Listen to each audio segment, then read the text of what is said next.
Hola, muy buenas tardes. Yo soy Gabriel Eduardo Navarro López y hoy les vengo a platicar sobre lo que es la Ley Federal de las Entidades Paraestatales. Esta ley fue publicada el 14 de mayo de 1986 en el Diario Oficial de la Federación. Fue hecha durante el sexenio del presidente Miguel de la Madrid Hurtado y su última reforma fue el día 8 de mayo del año entrante del año 2023. Y para esclarecer su estructura,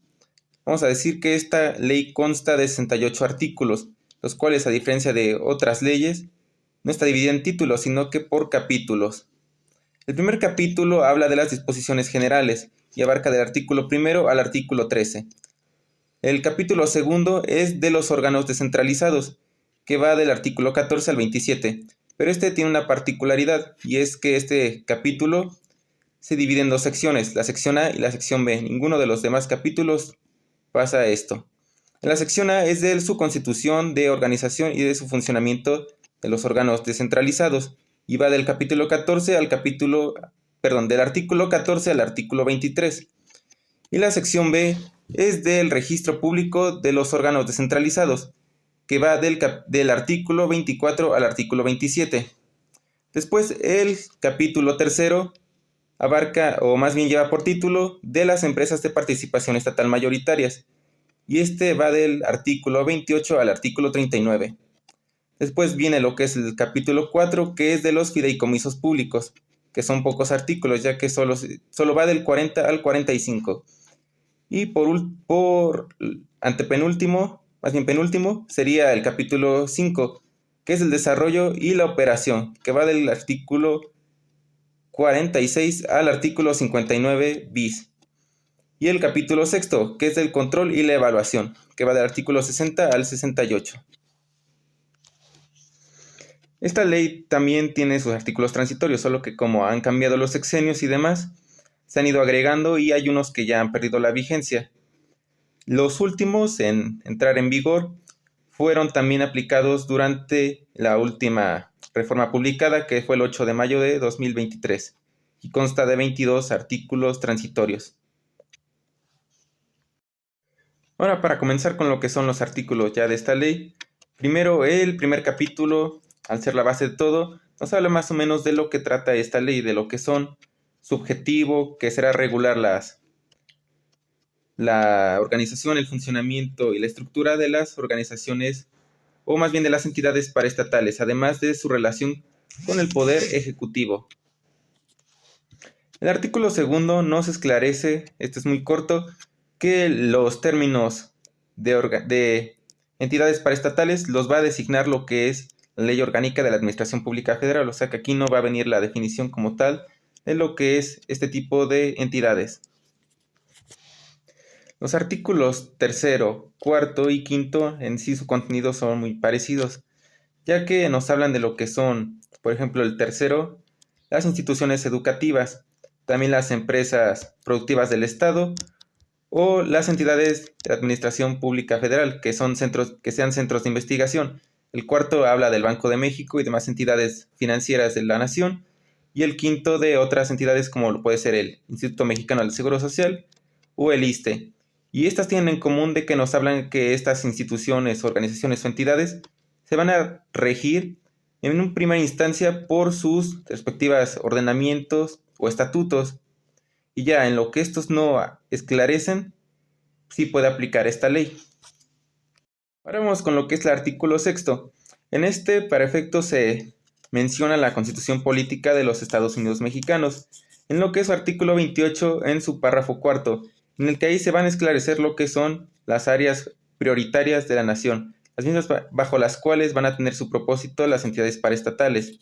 El artículo séptimo nos habla que las entidades paraestatales del Distrito Federal o actualmente de Ciudad de México, porque, para explicar un poco, a pesar de que esta ley haya sido reformada, este artículo sigue mencionado a la Ciudad de México como Distrito Federal. Pero continuando, dice que sus entidades paraestatales de la Ciudad de México van a aplicar de lleno a esta ley. El artículo octavo nos dice que los titulares de las secretarías de Estado, que van a ser quienes coordinen las áreas prioritarias, van a ser los encargados de esclarecer las políticas y de desarrollo para las entidades paraestatales. El artículo 9 nos dice que la Secretaría de Hacienda y Crédito Público va a tener miembros en los órganos de gobierno de las entidades paraestatales, además de que también otras secretarías de Estado podrán hacer lo mismo. El artículo 10 o el artículo 10 nos dice que las entidades paraestatales tienen que brindar la información que las secretarías de Estado o sus coordinadoras de sectoras pues les pidan. Todo esto para tener una transparencia dentro de los mismos funcionarios del gobierno. Y el artículo 11 nos dice que las entidades paraestatales van a gozar de autonomía y también de una administración pública eficiente y eficaz. Para acabar con lo que es este primer capítulo, vamos con lo que son el artículo 12 y el artículo 13. El artículo 12 nos dice que la Secretaría de Hacienda y Crédito Público va a publicar en el Diario Oficial de la Federación anualmente la relación de las entidades paraestatales que pues conforman la Administración Pública Federal. Y el artículo 13 nos dice que las infracciones que cometan los servidores públicos al mando o que formen parte de las entidades paraestatales será castigada o será normada bajo el régimen de responsabilidades de los servidores públicos. Ahora pasando a lo que es el segundo capítulo de esta ley, el cual lleva por título de los organismos descentralizados y con la sección A,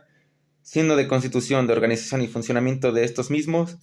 el artículo 14 nos habla de que los organismos descentralizados pues obviamente son personas jurídicas y bueno, no nos da su definición ya que eso lo menciona la Ley Orgánica de la Administración Pública Federal, pero sí nos dice cuáles son los objetivos que deben de tener las entidades paraestatales. Uno de sus objetivos sería la prestación de un servicio público, otro sería la obtención o aprobación de algún recurso para asistencia social, o también realizar actividades que correspondan a lo que ya mencionamos anteriormente de las áreas estratégicas o prioritarias. En lo que es el artículo 15 nos dice que en otras leyes o en lo que pueda publicar el Congreso de la Unión o el titular del Ejecutivo Federal, o más bien el Poder Ejecutivo Federal, nos dice que también entran elementos que tienen que tener las entidades paraestatales, tal y como puede ser su domicilio legal del organismo, su denominación del organismo, o más bien de la entidad, el objetivo del organismo, sus aportaciones y fuentes de recursos, sus facultades y obligaciones de su órgano de gobierno, lo que sería la manera de integrar el órgano de gobierno, y también sus órganos de vigilancia. Lo que es el artículo 16 nos dice que cuando algún organismo descentralizado deje de funcionar, deje de ser rentable económicamente para el gobierno, la Secretaría de Hacienda y Crédito Público le podrá proponer al Ejecutivo Federal su disolución, liquidación o enajenación, o incluso la fusión con otra entidad paraestatal. En lo que son el artículo 17 y el artículo 18 tienen contenidos ligados uno a otro. El artículo 17 nos dice que la administración de los organismos descentralizados va a estar a cargo de lo que es un órgano de gobierno. Y el artículo 18 nos dice que ese órgano de gobierno perdón, no va a estar compuesto por menos de 5 personas, no puede tener, y máximo 15 personas. Y su presidente o la persona que va a presidir este órgano de gobierno será la persona titular de la coordinación, más bien de la coordinadora de sector. Ahora con lo que es el artículo 19, este nos dice las personas que no pueden formar parte del órgano de gobierno, empezando con los que son titulares de la dirección general, porque también tiene una dirección general.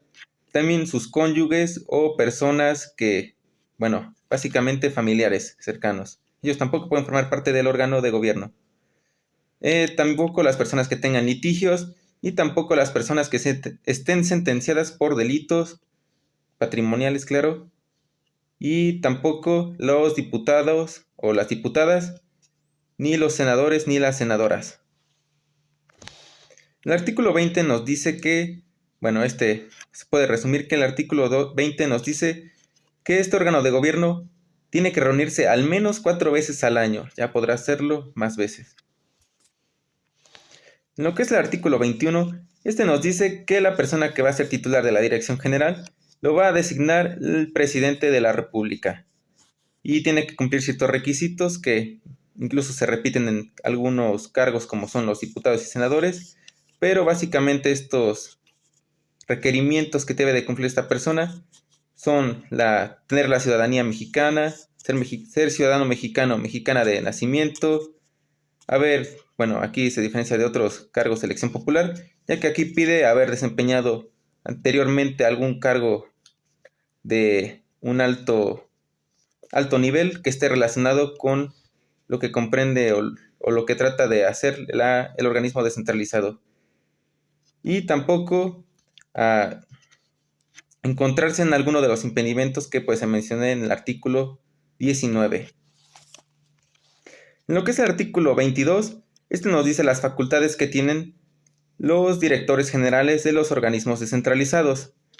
Algunos de ellos los voy a mencionar, son celebrar y otorgar algunos actos y documentos que sean relacionados claramente a su objetivo. También ejercer facultades de dominio, administración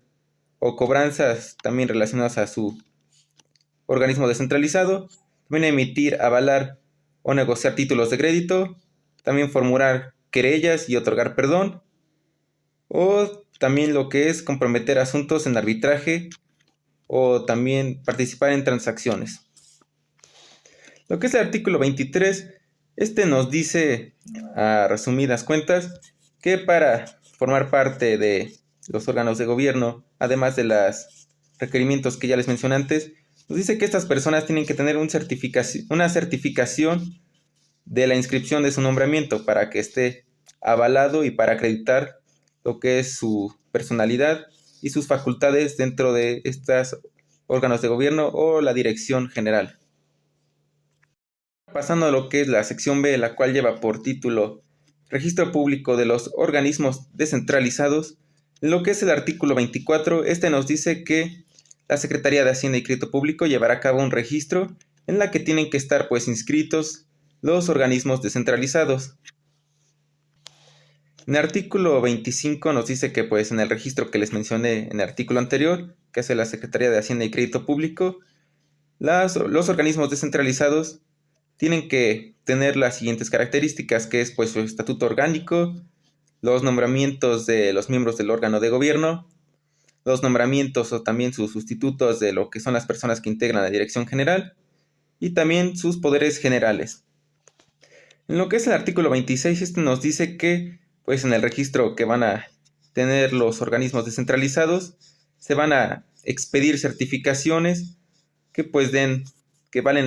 que avalen a los organismos descentralizados, ya sea en su inscripción y en su registro. Y por último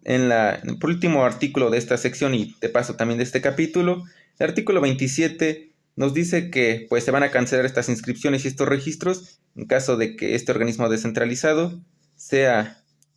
liquidado o sea fusionado con otro o que prácticamente sea extinto. Es el capítulo tercero ya. Este lleva por nombre o por título de las empresas de participación estatal mayoritarias. En su artículo 28 nos dice que pues lo que es la denominación y lo que es todo el término de lo que va a ser una empresa de participación estatal mayoritaria, eso lo va a esclarecer lo que es la Ley Orgánica de la Administración Pública Federal. En el artículo 29 nos dice que las sociedades o más bien entidades que no van a ser empresas de participación estatal mayoritaria serán las sociedades mercantiles o sociedades nacionales de crédito, por mencionar algunas. El artículo 30,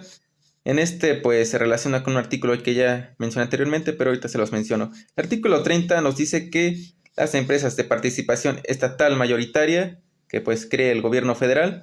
van a tener por su objetivo las áreas prioritarias o áreas estratégicas que ya les mencioné en el artículo 6 de pues esta ley. En lo que es el artículo 31 nos dice que la organización, su administración y también la vigilancia de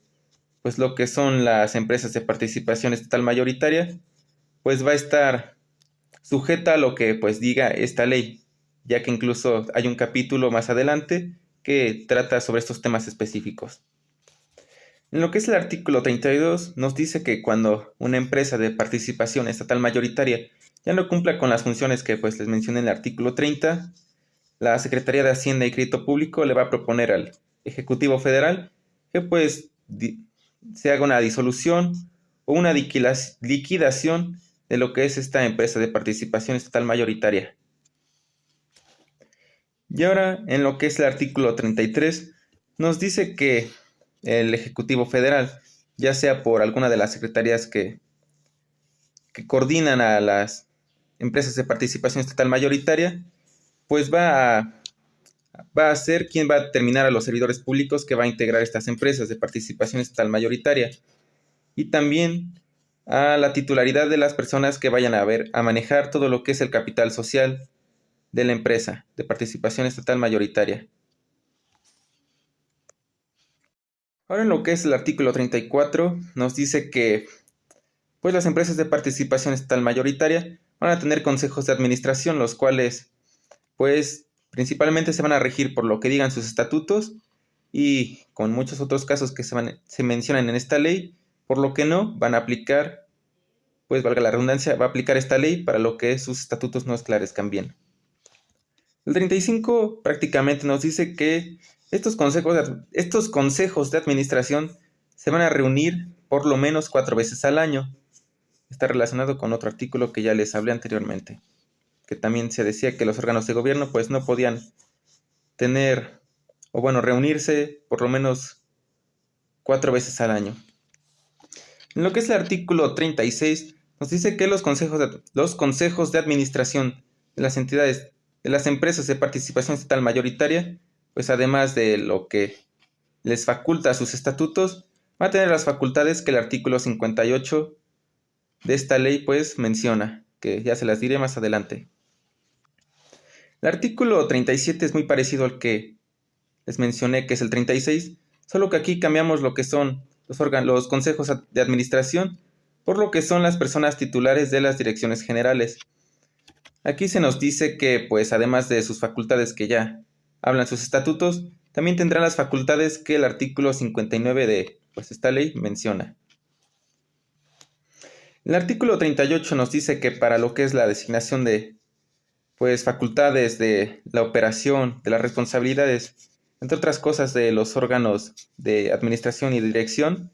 pues se va a utilizar lo que fue el capítulo segundo que ya les mencioné de esta ley y sus secciones A y B.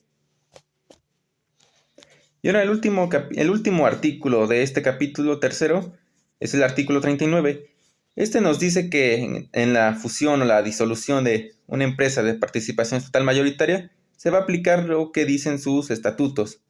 además de que también lo que diga la legislación que pues esté en ese momento pues legislando. Vamos con lo que es el capítulo cuarto, que es de los fideicomisos públicos. En su primer artículo, que es el 40, nos dice que los fideicomisos públicos que tengan funciones análogas a lo que son los organismos descentralizados y las empresas de participación estatal mayoritaria, pues van a ser los que se van a considerar entidades paraestatales y los que van a aplicar a esta ley.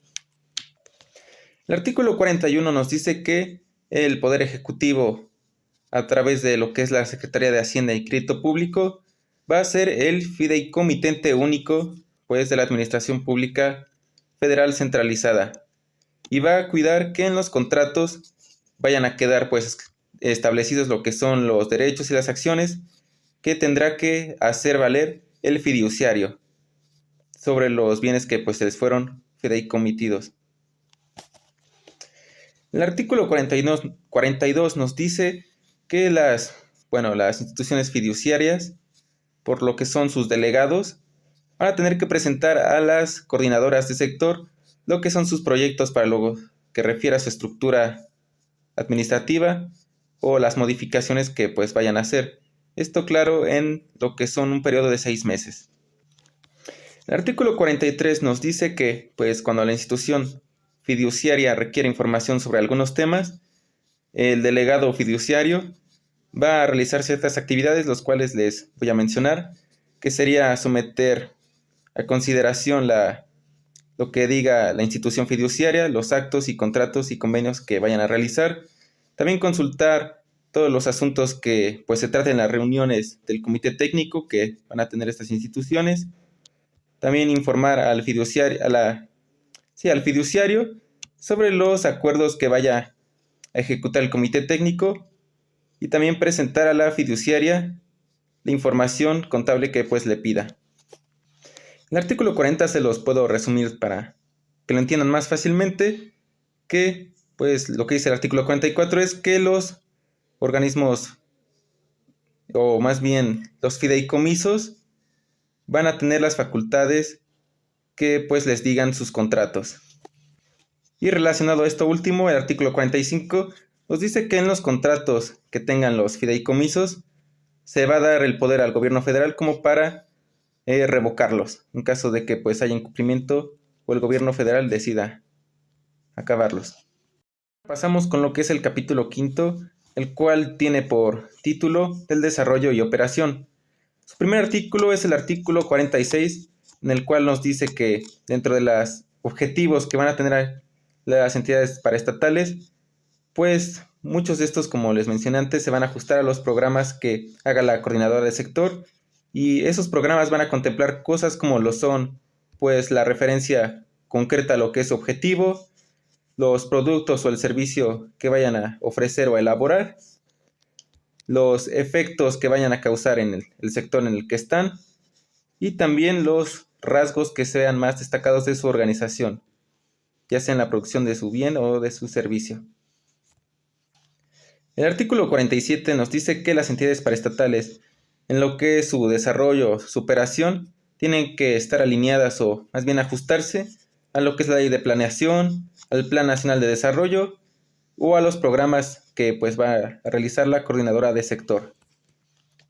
En lo que es el artículo 48 nos dice que en lo que es el programa institucional que lleven a cabo las entidades paraestatales, pues se tienen que incluir lo que son sus objetivos, sus metas, también sus resultados económicos y lo que esperan obtener, y también sus resultados financieros. El artículo 49, relacionado al artículo anterior, nos dice que el programa institucional que realicen las entidades paraestatales tiene que estar sujeto a lo que dice el artículo 22 de la Ley de Planeación, y su programa institucional va a ser revisado anualmente. En lo que es el artículo 50 nos dice que los presupuestos que van a tener las entidades paraestatales pues serán realizados en sus programas anuales que les mencioné anteriormente. Pasando con lo que es el artículo 51, nos dice que cuando estén formulando sus presupuestos las entidades paraestatales, estas tendrán que estar sujetos a los lineamientos que les vaya a establecer la Secretaría de Hacienda y Crédito Público. El artículo 52 nos dice, por su parte, que las entidades paraestatales van a manejar sus recursos propios por medio de sus órganos internos. Y en el artículo 53, aquí parece un poco a lo que es el artículo 51, solo que en el 51 era presupuestos y aquí es programas financieros. El artículo 53 nos dice que en los programas financieros pues también tienen que estar formulados según los lineamientos que les vaya a poner la Secretaría de Hacienda y Crédito Público. Y el artículo 54 nos dice que ya sea su directora o su director, pues va a someter el programa financiero que les mencioné anteriormente al órgano de gobierno para que éste lo autorice. En lo que es el artículo 55 nos dice que las entidades paraestatales, en lo que son sus presupuestos, tienen que estar según lo que esta ley dice y lo que también dice sus reglamentos internos. Ya en todo lo demás que no se aclare, pues podrán entrar otros reglamentos, leyes y lineamientos que estén vigentes. Ahora pasando con lo que es el artículo 56, nos dice que ya sea por iniciativa del presidente del órgano de gobierno o de al menos una tercera parte de quien establece o forma el órgano de gobierno, pues van a poder tener la facultad de constituir comités o subcomités para apoyar en las labores de programación y supervisión. El artículo 57 nos dice que pues el órgano de gobierno va a tratar de cumplir sus objetivos y sus metas conforme a lo que digan pues sus políticas institucionales, sus lineamientos, sus programas y también según lo que disponga esta ley. Lo que es el artículo 58 aquí nos dice de algunas atribuciones que va a tener los órganos de gobierno, solo que aquí son bastantes, así que no les diré todas para no hacer el video más largo, y solo les mencionaré algunas, que será, por ejemplo, establecer programas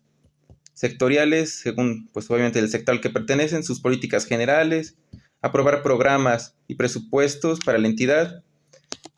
fijar los precios del bien y servicio que van a proporcionar, también aprobar los préstamos que pueda otorgar la entidad paraestatal, también expedir sus normas o sus bases, también autorizar la creación de comités, como les mencioné en un artículo anterior, o también pueden proponerle al Ejecutivo Federal una fusión con otra entidad.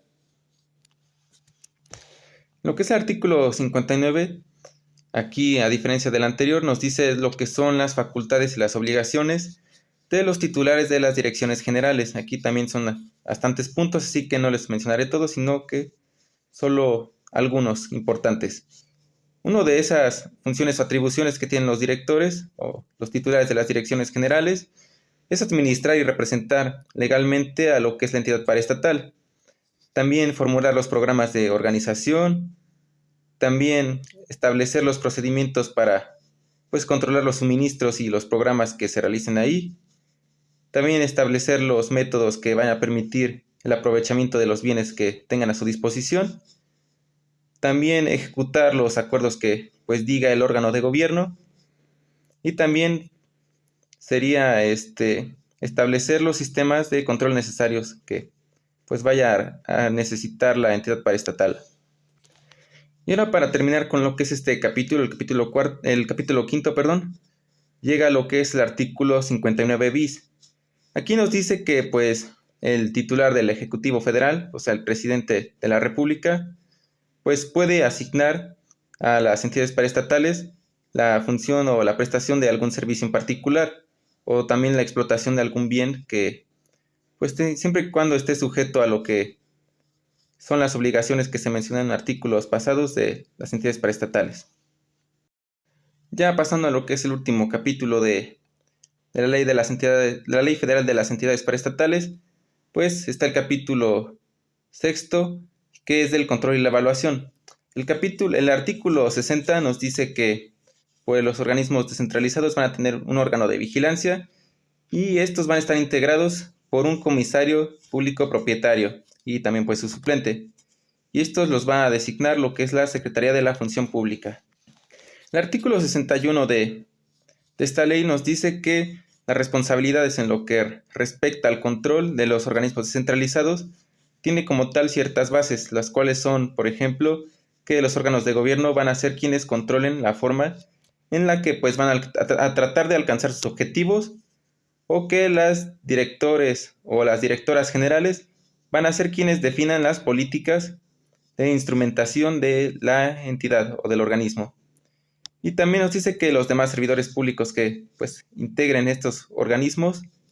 van a ser los que respondan sobre sus responsabilidades y sobre sus acciones, de acuerdo, claro, al sistema que tenga establecido cada entidad paraestatal o organismo descentralizado. El artículo 62 nos dice que, pues, los órganos de control que van a tener las entidades paraestatales van a tener como las siguientes bases de actuación, que será como recibir quejas o investigarlas en caso de que las tengan. También van a realizar actividades que sean de acuerdo a sus reglas y a sus bases. Y también van a examinar y van a evaluar los sistemas, los mecanismos y todos los procedimientos que estén relacionados al control de la entidad paraestatal. Lo que es el artículo 63 se parece un poco al artículo 60, solo que aquí nos menciona de las empresas de participación estatal mayoritarias. Aquí nos dice que, pues, estas también van a incorporar lo que es un órgano de control y que estas también van a contar con su comisario público y su suplente también. Y estos van a ser, al igual que en el artículo 60, designados por lo que es la Secretaría de la Función Pública. El artículo 64 nos dice que las coordinadoras de sector, dentro de sus facultades también está que van a poder recomendar a las entidades paraestatales, pues, medidas adicionales a lo que es el tema del control interno. El artículo 65, a resumidas cuentas, dice que la Secretaría de la Función Pública va a poder realizar, pues, visitas y auditorías a las entidades paraestatales. El artículo 66 nos dice que, ya sea que el organismo de gobierno, más bien el órgano de gobierno o la dirección general de las entidades paraestatales no esté cumpliendo con sus funciones o tenga deficiencias, dice que el Ejecutivo Federal, pues a través de las coordinadoras de sector, va a poder tratar de subsanar las fallas que encuentre también de acuerdo a las leyes correspondientes. Lo que es el artículo 67 nos dice que las empresas, no como tal empresas de participación estatal mayoritaria, sino que empresas de la Administración Pública Federal, en las cuales solo tengan entre el 25 y el 50% de su capital, pues estas se van a vigilar directamente desde la Federación y sus inversiones a través de lo que es el comisario que va a delegar la Secretaría de la Función Pública. Y por último, el último artículo como tal de esta ley es el artículo 68. Este nos dice que en el caso de la enajenación de títulos que sean respectivos a lo que es el capital social, el procedimiento para hacerlo va a ser de acuerdo a lo que son los mercados bursátiles o los mercados de valores del mundo. Y también de acuerdo a lo que establezca la Secretaría de Hacienda y Crédito Público. Ahora pasando con lo que son los artículos transitorios, como les mencioné al inicio del video, estos se agregan constantemente con los cambios de administración y de gobierno, por lo que al final terminan apareciendo muchos y de diferentes años.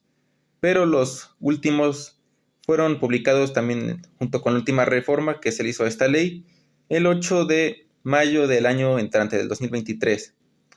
Y esos últimos artículos transitorios constan de 22. Pero para tratar de hacer que el video sea más largo, les voy a explicar los que son los últimos dos. El artículo 21 o 21 dice que las entidades paraestatales que antes de que se expediera dicho artículo, que fueran centros de investigación, pues van a seguir siendo reconocidos como tal y van a estar dentro de lo que marca esta ley. Y para terminar definitivamente con lo que son los artículos, tanto transitorios como ordinarios, pues entra lo que es el artículo 22 o artículo 22 simplemente, en el que dice que los centros públicos que no tengan estructura propia van a ser quienes terminarán constituyendo lo que son los órganos de gobierno, de dirección y también de consulta y de evaluación, que ya les mencioné a lo largo del video. Ya para terminar con lo que es el video, podemos ver que la Ley Federal de las Entidades Paraestatales es un documento bastante importante en lo que es la administración pública mexicana, ya que regula lo que es una de las partes de la administración pública federal, que es la parte paraestatal, y al marcar sus lineamientos y normas bajo los cuales se tienen que guiar estas organizaciones, da un mejor control para lo que es su forma de actuar, y que a modo de opinión personal considero que conforme pase el tiempo y el poder ejecutivo federal y sobre todo la parte centralizada vaya a tomar un poco menos de poder, creo que la administración paraestatal va a terminar cobrando mucha más importancia y presencia en México en lo que es el futuro, por lo que siento que esta ley va a estar muy presente aún más en los próximos años y va a tener más reformas y adiciones a sus artículos. Y ya lo último sería las referencias. La referencia obviamente es la Ley Federal de las Entidades Paraestatales, con su reforma que ya les mencioné varias veces antes, que fue el 8 de mayo de 2023, publicada en el Diario Oficial de la Federación. Así que si tienen más dudas, pueden consultar la página oficial del Congreso de la Unión en el apartado de leyes vigentes y ahí podrán encontrar esta ley. En caso de que tengan más curiosidad por saber qué dice específicamente cada artículo. Sin más por el momento, yo soy Gabriel Eduardo Navarro López. Muchas gracias.